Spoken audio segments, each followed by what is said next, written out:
Hello students, welcome to Kartar education classes. बच्चों, मैं Veena, PGT sociology. आज हम डिस्कस करेंगे आपके 5th लेसन सामाजिक विषमता एवं बहिष्कार के स्वरूप के अंदर आपका नेक्स्ट 4th क्वेश्चन पूर्वाग्रह किसे कहते हैं और इसकी विशेषताओं का वर्णन। तो पूर्वाग्रह का क्या अर्थ है, इसको हम आपकी एनसीईआरटी की बुक के पेज नंबर 89 से डिटेल में पढ़कर डिस्कस करेंगे।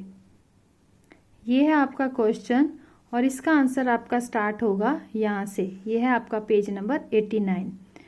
हम सब एक समुदाय के सदस्य के रूप में बड़े होते हैं और जिस समुदाय में हम बड़े होते हैं उसमें हम अपने समुदाय, अपनी जाति, वर्ग या लिंग के बारे में हमारे कुछ विचार बनते हैं और इसके साथ ही दूसरों के बारे में भी हमारी धारणाएं बनती हैं, जो कि धारणाएं पूर्वाग्रह से ग्रस्त होती हैं। पूर्वाग्रह मतलब पहले से ही सोच ली गई बातें या सोच ली गई धारणाएं। पूर्वाग्रह का अर्थ क्या है कि एक समूह के सदस्यों के द्वारा दूसरे समूह के बारे में पूर्व कल्पित, पहले से ही कल्पना किए हुए विचार और व्यवहार होता है।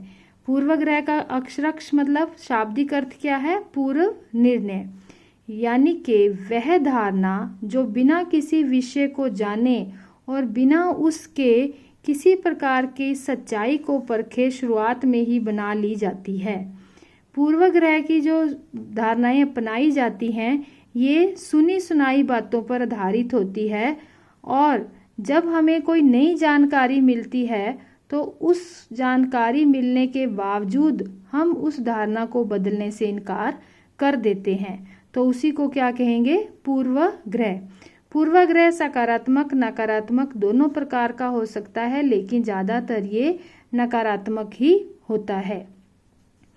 जब उदाहरण क्या है कि एक व्यक्ति अपनी जाति, अपने समूह के सदस्यों के प्रति पूर्वाग्रहित हो सकता है और उसका ये मानना है कि उसकी जाति और समूह के सदस्य जो हैं वो ही श्रेष्ठ हैं, इसका चाहे उसके पास कोई सबूत नहीं होता। पूर्वाग्रह जो है वह अपरिवर्तनीय, कभी चेंज नहीं होता, कठोर होता है, रूढ़िबद्ध धारणाओं से बंधा होता है। रूढ़िबद्ध मतलब बहुत सालों से चली आ रही धारणाओं से जुड़ा होता है।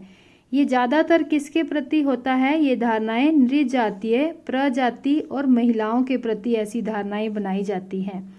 भारत जो है उसमें बहुत लंबे समय तक उपनिवेशवाद रहा, तो कई धारणाएं जो हैं वो औपनिवेशिक की भी देन है। कुछ समुदायों को उन्होंने क्या किया? वीर जाति घोषित कर दिया, कुछ को कायर, पौरुषहीन, दगाबाज, चालाक इत्यादि संज्ञाएं दे दी। परंतु ये सही है कि कुछ व्यक्ति किसी समय में आलसी, चालाक, बहादुर या कायर रहे होंगे, लेकिन उसके अनुसार सभी समूह के व्यक्ति जो हैं उनके बारे में ये सच नहीं हो सकता। पूरे समुदायों के लिए ये कभी भी सच नहीं हो सकता। तो इस तरह से जो पहले से बातें धारण की जाती हैं उसको क्या कहा जाता है? पूर्वाग्रह। इस धारणा के अंतर्गत व्यक्तिगत, किसी व्यक्ति की पर्सनल जो सिचुएशन है, समय कैसा है, उसकी परिस्थिति कैसी है, इन सब को भी नकार दिया जाता है। इसके अनुसार पूरे समुदायों को एक व्यक्ति के रूप में देखा जाता है, जैसे मानो कि एक ही विशेषता सारे समुदाय में पाई जाती हो। यदि पूर्वाग्रह मनोवृत्ति और विचारों को दर्शाता है तो हमें ये समझना चाहिए कि भेदभावपूर्ण व्यवहार किया जा रहा है। इस प्रकार ये भी देखा जाता है कि एक समूह के सदस्यों को जो अवसर प्रदान होते हैं वही अवसर दूसरों को अयोग्य करार कर दिए जाते हैं, क्योंकि वह पूर्वाग्रह से ग्रसित होते हैं। भेदभाव को प्रमाणित भी नहीं किया जा सकता, उसे प्रमाणित करना भी मुश्किल है। आप साबित नहीं कर सकते कि किसी ने आपके साथ भेदभाव किया है। क्यों? क्योंकि ये खुले तौर पर नहीं होता। इस तरह से इसको प्रदर्शित किया जाता है जैसे कि आपके साथ किया गया व्यवहार जो है या किसी के साथ जो व्यवहार है वो न्याय संगत है। उदाहरण, यदि किसी व्यक्ति को उसकी जाति के आधार पर नौकरी देने से मना किया गया है तो उसको क्या कहा जाएगा कि उसको इसलिए मना किया गया है कि उसकी योग्यता दूसरों से कम है, इसलिए उसका चयन नहीं हुआ। यानी कि भेदभाव हो भी गया और उस भेदभाव को सामने भी नहीं आने दिया जाता।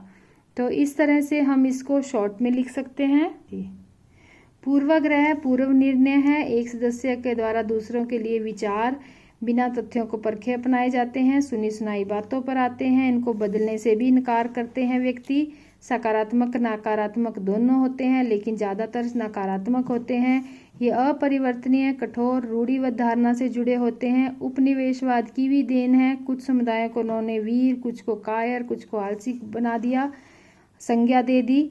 यह समूह के कुछ व्यक्तियों के लिए सत्य हो सकता है, पूरे समुदायों के लिए नहीं हो सकता। व्यक्तिगत समय अनुसार और परिस्थिति को भी इसमें नकारा जाता है। व्यक्ति के उसकी क्या परिस्थिति थी, इस सब चीज़ों को नहीं देखा जाता।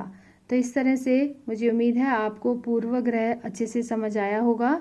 एनसीईआरटी की बुक से बच्चों 2-3 रीडिंग जरूर लगाएं और इससे संबंधित छोटे क्वेश्चन को अपने आप बनाकर लिखें। Thank you. Have a nice day. God bless you all.